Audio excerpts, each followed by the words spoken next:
오늘 본문은 창세기 12장. 창세기 12장은 성경 전체의 흐름을 바꾸는 중요한 전환점이다라고 할 수 있습니다. 우리가 이때까지 살펴본 창세기 11장까지는 우리가 원역사라고 합니다. 이것은 일반적인 모든 인류에게 해당하는 그런 역사를 원역사라고 하죠. 전체적인 차원에서 보면 이 원역사 기간에 성경을 통하여 말씀하시는 그 내용은 자기 힘으로 살려고 했던 인류의 타락과 또한 그렇게 살려고 했던 삶의 실패를 보여주는 역사였습니다. 아담의 타락과 가인의 살인, 노아 이후의 교만과 그리고 바벨탑 사건까지 인간은 끊임없이 하나님을 떠났고 동시에 스스로 이름을 높이려고 했습니다.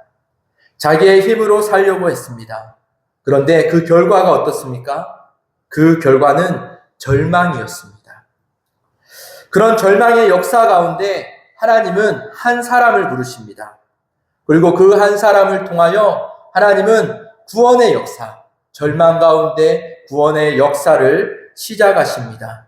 그 시작으로 부름받은 사람이 바로 아브라함이었습니다. 오늘은 이 아브라함을 통해 신앙의 여정에 대해서 우리가 한번 살펴보고자 합니다.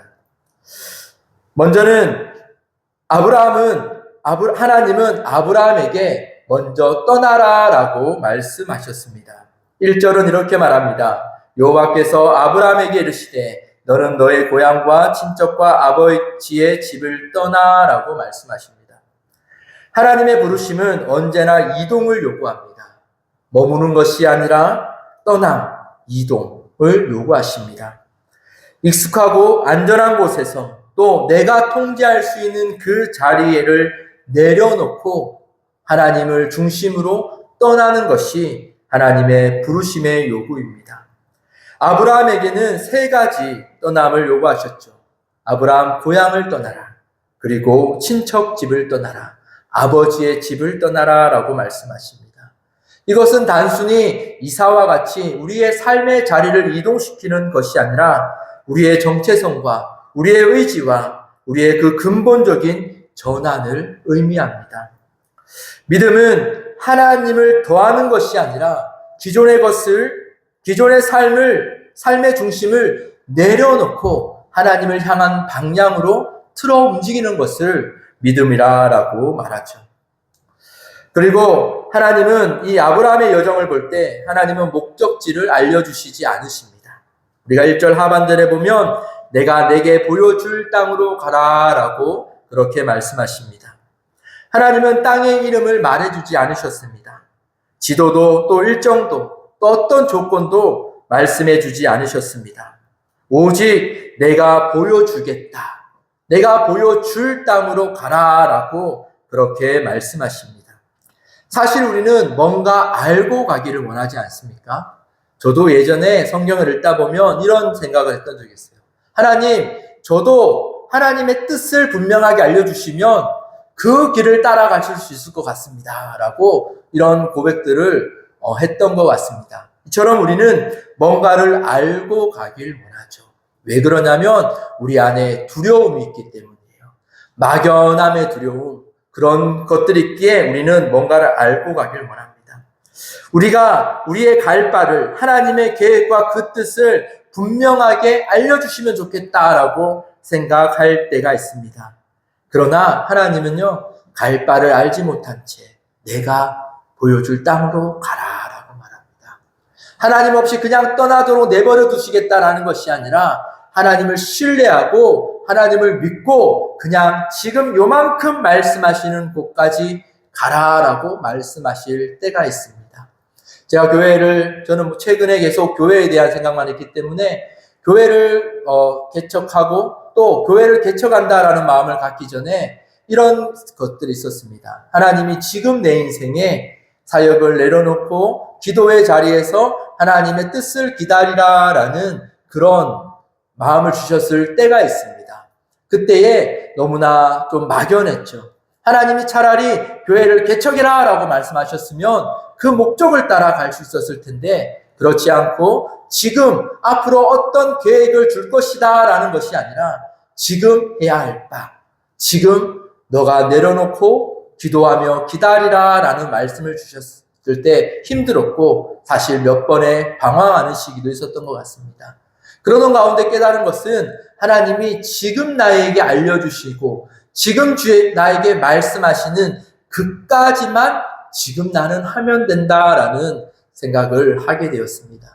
그렇게 하나님이 내려놓고 기다려라, 기도하는 시간을 가져라 라고 했을 때 그냥 그까지만, 그 다음이 어떻게 됩니까? 라는 것이 아니라 그까지만 놓고 하나님 기도하고 있습니다. 기도하고 그렇게 때를 기다리면 하나님이 그 다음 단계를, 다음을 깨닫게 하시고 또 그 다음까지만 이렇게 기도하며 기다리고 나아갈 때에 하나님은 점점 하나님이 약속하신 그 하나님의 뜻, 계획대로 이끌어 가심을 경험할 수 있었습니다. 그 결과가 몇 년간의 결과에 따라옴이 바로 지금 우리가 예배하고 있는 이 시온교회를 개척하는 것으로 이어졌기도 했습니다. 하나님은 오직 내가 보여주겠다라고만 말씀하시죠. 믿음은 정보를 다 얻은 후에 하나님의 뜻을 모두 이해한 후에 순종하는 것이 아닙니다. 믿음은 내가 알고 내가 바라는 곳을 향하는 것이 아닙니다. 믿음은 비록 내가 몰라도 말씀하신 그분을 신뢰하기에 우리가 하나님을 신뢰하며 한 발을 내딛는 것이 믿음이고 순종입니다. 그렇게 히브리서 11장은 이렇게 증거하죠. 아브라함은 부르심을 받았을 때에 순종하여 갈 바를 알지 못하고 나아갔으며 라고 말합니다. 여러분, 하나님을 진정 신뢰하십니까? 그러면 우리는 하나님이 나에게 말씀하시는 만큼 그렇게 순종할 수 있는 은혜가 있기를 원합니다. 이 하나님께서 떠나라라고 말씀하신 그 떠남에는요, 그냥 막연한 그냥 두려움이 있는 것이 아닙니다. 왜냐하면 그 떠남이라는 부르심에는 하나님의 약속이 반드시 있기 때문입니다. 우리가 2절과 3절에서 보면 하나님은 아브라함에게 여러 약속들을 주십니다. 큰 민족이 되게 하겠다라고 약속하십니다. 아브라함을 축복하는 자에게 복을 주시고 아브라함을 저주하는 자에게 저주하겠다라고 함께 하시겠다라는 이런 약속을 주셨죠. 그리고 땅의 모든 족속이 너로 말미암아 복을 얻을 것이다 라는 그런 복의 근원의 말씀도 주셨습니다. 이 약속의 핵심은 이것입니다. 아브라함, 내가 너를 통하여 무엇인가를 하겠다. 내가 너를 통하여 너희 가정과 너희 공동체와 너희 나라와 너희 열방 모두를 너를 통하여 일하시는 구원의 도구로 사용하겠다라고 하나님은 말씀하신 것이죠. 이 약속은 궁극적으로 아브라함의 후손인 예수 그리스도 안에서 성취되었습니다. 그리고 여러분, 이 약속은, 하나님의 약속은 지금도 우리를 통하여서도 성취해 되고 있음을 기억하십시오. 이에 대해 아브라함은 어떤 반응을 보입니까? 아브라함은요, 즉시 순종합니다. 4절이죠. 이에 아브라함이 여호와의 말씀을 따라갔고라고 말합니다. 아브라함의 나이가 75세였어요. 아브라함은 늦은 것 같은 나이였지만 더 이상 이제 옮기고 하고 할 그럴 때가 아니지만 아브라함은 그 모든 상황들보다 하나님의 말씀을 따라가는 것에 우선하였습니다. 아브라함은 조건을 달지도 않았고 지체하지도 않았습니다. 믿음은 완벽한 이해에서 나오지 않고 말씀에 대한 신뢰에서 나옴을 보여줍니다. 사실 성경을 보면요, 아브라함보다 먼저 부르심을 받았는 것처럼 보이는 사람이 있습니다. 그 사람은 바로 아브라함의 아버지인 데라라는 사람입니다. 우리가 오늘 본문은 아니지만 창세기 11장 31절에 보면 이렇습니다. 데라가 그 아들 아브라함과 하란의 아들인 그의 손자 롯과 그의 며느리 아브라함의 아내 사레를 데리고 갈대아인의 우르를 떠나 가나안 땅으로 가고자 하더니 하란에 이르러 거기 거류하였으며 데라는 나이가 205세가 되어 하란에서 죽었더라라고 말합니다. 데라는 그의 가족 아브라함을 포함한 그의 가족을 이끌고 갈대아 우르를 떠났습니다. 갈대아 우르는요, 유브라데 강 하류 지역에 위치한 도시입니다. 메소포타미아 문명의 중요한 도시였습니다. 그곳은 우상 숭배가 발달한 곳으로 잘 알려진 곳이었죠. 그리고 그곳은 그 당시 고대 시대에서 아주 번성한 문명의 도시였습니다. 또한 전승에 따르면 데라는 우상을 만드는 장인이었다라고 전해집니다. 당시 우상을 만드는 직업은요, 아주 많은 또 안정된 수입을 보장하는 그런 직업이었다라고 합니다. 아브라함 역시 데라의 가업을 이어 그 같은 직업을 이어갔으면 안전한, 풍족한, 어려움이 없는 그런 삶을 살아갈 수 있었을 것입니다. 그런데 어떤 이유에서인지는 모르지만 데라는 그 안정된 삶의 터전을 떠나 그의 가족을 데리고 길을 나섭니다. 하나님은 가나안 땅으로 가라라고 말씀하셨죠. 그런데 데라가 향한 곳은 바로 하란이라는 지역이었습니다. 하란은 지리적으로 매우 의미 있는 지역인데요. 이 하란은 가나안 땅, 약속의 땅인 가나안 땅 북쪽에 위치한 지역이었습니다. 이 하란 지역은 약속의 땅에 들어가기 바로 전의 지역이었다라고 할 수 있고요. 동시에 메소포타미아 문명권을 완전히 벗어나기 직전, 그 갈대아 우루인 그 메소포타미아 문명이 있지 않습니까? 그 문명을 벗어나기 바로 직전의 지역이 바로 하란이었습니다. 그 하란의 지역을 조금 더 벗어나면 이제 그 문명권에서 벗어나 가나안 지역으로 들어오게 되는 그 길목에 있는 곳이 바로 하란이었습니다. 데라는 그곳에 머물며 거류하였다라고 말해요. 그리고 그곳에서 살다가 데라는 생을 마감하였습니다. 이 말씀을 묵상하며 한 가지 생각이 들었습니다. 만약에 데라가 아브라함 이전에 이 땅을 떠나 내가 내게 보여줄 땅으로 가라라는 하나님의 부르심을 들었던 사람이라면 그는 순종하기는 하였으나 하나님의 말씀에 따라 그 갈대아 우르를 떠나기는 하였으나 가나안 땅에는 이르지 못하고 가나안 땅 직전에 멈춰서는 그런 완전하지 않는 순종을 하였던 사람이었구나라는 생각을 하게 되었습니다. 하란까지는 왔지만 가나안 땅까지는 들어가지 못하는 그 데라의 모습은 온전하지 못한 순종의 모습입니다. 그리고 이 모습은 어쩌면 우리의 모습과 많이 닮아있다라는 생각을 했습니다. 갈대아 우르를 떠났지만 그것을 완전히 벗어나기에는 두려움. 가나안 땅에 들어갈 때에는 그 갈대아 우르 그 사람이라는 그 안전이 보장된 상황에서 전혀 모르는 이방의 땅, 가나안 땅으로 들어가기에는 또 다른 두려움이 있는 그로 인해 멈칫거리고 멈춰버리는 그런 모습이 우리의 모습은 아닐까 하는 생각이 들었습니다. 순종하기는 원했으나 결단 앞에서 머뭇거리는 믿음과 바로 하란에 머문 데라의 모습이 오늘 우리의 모습을 보게 됩니다.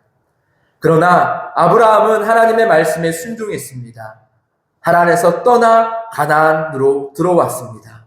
하란과 가나안은 지리적으로 가까웠지만 사실 그렇다고 쉽게 올 수 있는 곳은 아니었습니다. 문명권이 완전히 다르기 때문이죠. 결국 이 순종과 온전한 순종이라는 그 한 걸음은 만만한 것 같지만 쉽지 않은 한 걸음입니다. 여러분, 하나님 앞에 순종하는 길을 가고 있지만 온전한 순종으로 나아가지 못하는 뭔가가 있다면 오늘 말씀을 통하여 우리는 온전한 순종으로 나아가는 결단을 아브라함을 통하여 할 수 있기를 원합니다. 우리가 5절 한번 보면요, 이렇게 말해요. 아브라함이 그의 아내 사레와 조카 롯과 하란에서 모은 모든 소유와 얻은 사람들을 이끌고 가나안 땅으로 가려고 떠나서 마침내 가나안 땅에 들어갔더라라고 말해요. 하란을 떠나 가나안에 얼마 많이 들어갔는지는 우리는 알 수 없습니다. 그런데 분명한 것은 쉽지 않았다라는 거예요. 왜냐하면 마침내 들어갔다라는 표현을 볼 때에 그 여정이 결코 쉬운 여정은 아니었음을 볼 수 있죠. 여러분, 이처럼 온전한 순종은 쉽지 않을 수 있습니다. 하란에서 가나안이 쉬운 것처럼 보일 수는 있지만 실제 그 걸음을 내딛는 것이 너무나 어려운 걸음이었듯 우리가 쉽게 순종이라는 말을 사용하지만 실제 내 삶에 나에게 닥친 그 말씀으로 순종하는 걸음이 쉽지 않을 수 있습니다. 그러나 여러분, 우리는 순종하셔야 합니다. 왜냐하면 순종은 약속이기 때문이에요. 하나님은 우리에게 순종이 원하시는 이유는 하나님 자신을 위함이 아님을 기억하십시오. 하나님은 우리에게 순종을 요구하시는 것이 결국은 우리의 믿음과 우리를 위해 하나님은 우리에게 말씀하시는 것임을 기억하고 우리는 우리 삶의 자리에서 조금 더 힘을 내어 하나님 앞에 순종의 열매를 맺는 자리에 이르기를 저는 소망합니다. 여러분에게 지금 말씀하시는 것들이 있습니까? 그러면 어쩌면 이제껏 말씀하셨던 것들이 있습니까? 여러분들은 지금 하나님의 말씀에 순종의 자리인 가나안 땅으로 들어가셨습니까? 아니면 가나안 땅과 비슷해 보이는 그 하란에 머물러 있지는 않습니까? 우리는 아브라함처럼 말씀을 따라 순종하는 그 길로 살아갑시다. 그렇게 말씀을 따라 살아가려는 그 몸부림치는 삶, 또 우리의 삶의 영적인 싸움을 하며 그렇게 하나님을 따라가려고 하는 그 삶을 우리가 살아갈 때에 마침내 하나님께서는 우리를 온전한 순종의 길로 인도해 주실 거예요. 우리가 그 순종의 길로 나아감이 아니라 우리가 나아가려고 힘쓰고 하나님 앞에 매달릴 때에 하나님은 그 순종의 길로 우리를 인도해 주심을 기억하십시오. 아브라함이 가는 곳마다 두 가지를 하였습니다. 그것은요, 장막을 치고 제단을 쌓는 일이었습니다. 장막은 임시거처입니다. 장막은 언제 하나님이 떠나라 할지 모르기에 그 떠남에 대해 자유로울 수 있도록 하는 임시거처였죠. 아브라함이 어느 한 곳에 정착하여 집을 지었다면 하나님이 떠나라 했을 때 그는 이 집이 아까워, 이 터전이 아까워 떠나기 망설여질 수도 있습니다. 그러나 아브라함은 장막을 쳤죠. 그 말은 언제든 하나님의 말씀에 따라 떠날 수 있다라는 그런 믿음의 자세인 것이죠. 또 하나는 장막이 이처럼 임시의 거처였다면 제단은요, 하나님께 영원히 드리는 예배를 의미합니다. 이것이 우리의 신앙의, 우리의 삶의 균형입니다. 우리는 이 땅에서 나그네의 삶을 살아갑니다. 나그네의 삶으로 언제나 하나님의 말씀에 따라 우리의 삶을 변화시키고 우리의 안정보다 하나님의 말씀을 쫓아 따라가는 그런 삶을 살아갑니다. 그러나 우리가 영원히 잊지 말아야 될 것은 제단을 쌓는 일, 그 모든 삶 가운데 예배의 자리로 살아가는 것을 잊지 말아야 하는 것이죠. 사랑하는 여러분, 우리가 온전히 순종할 수 있는 이유가 여기에 있습니다. 우리가 이 땅을 살아가는 이 세상은 잠시 머무는 나그네의 삶일 뿐입니다. 우리에게는 영원한 영생을 살아갈 하나님의 나라가 있기에 우리는 이 땅에서 나그네의 삶을 살아갈 수 있습니다. 영원한 생명을 바라보는 사람은 이 땅의 것에 매이지 않을 수 있습니다. 세상의 계산보다 하나님의 말씀에 순종하며 살아갈 수 있습니다. 또한 우리가 어디에 있든지 무엇을 하든지 하나님 앞에 나아가는 예배의 삶을 살 때에 그 예배가 우리가 순종할 수 있는 힘을 주고 우리가 믿음으로 살아갈 수 있는 용기를 더해 줄 것입니다. 우리는 나그네로 살지만 예배자로 살기에 우리가 순종할 수 있는 것임을 기억하십시오. 그렇게 우리는 우리의 삶에서 예배의 소중함을 기억하며 하나님 앞에 나오는 예배자의 삶을 살아가십시오. 여러분, 창세기 12장은 위대한 결단이 아니라 위대한 하나님의 부르심에 대한 이야기입니다. 오늘은 하나님은 오늘 또 숫자가 아니라 한 사람을 통하여 일하십니다. 아브라함에게 네가 복의 근원이 될 것이라 했을 때, 아브라함에게 많은 이들의 조상이 될 것이라 했을 때, 아브라함은 감히 그게 어떤 의미인지 상상이나 할 수 있었을 거예요. 하나님의 말씀도 그렇습니다. 우리에게 무엇인가를 약속하시고 말씀하실 때 우리는 감히 그 약속이 어떤 의미인지 우리는 상상할 수 없습니다. 그러나 분명한 것은 하나님의 약속은 완전하시고 또한 선한 것이기에 그 약속을 믿고 따라가는 사람에게 하나님의 약속은 이루어진다라는 것입니다. 오늘 저녁 아브라함처럼 완전하지 않아도 좋습니다. 그렇다고 우리가 완전한 순종을 할 수는 없죠. 그러나 여러분, 다만 하나님이 나에게 하시는 말씀대로, 주시는 감동대로 그 한 걸음 한 걸음을 순종의 자리로 옮겨보려 힘쓰는 여러분이 되었으면 좋겠습니다.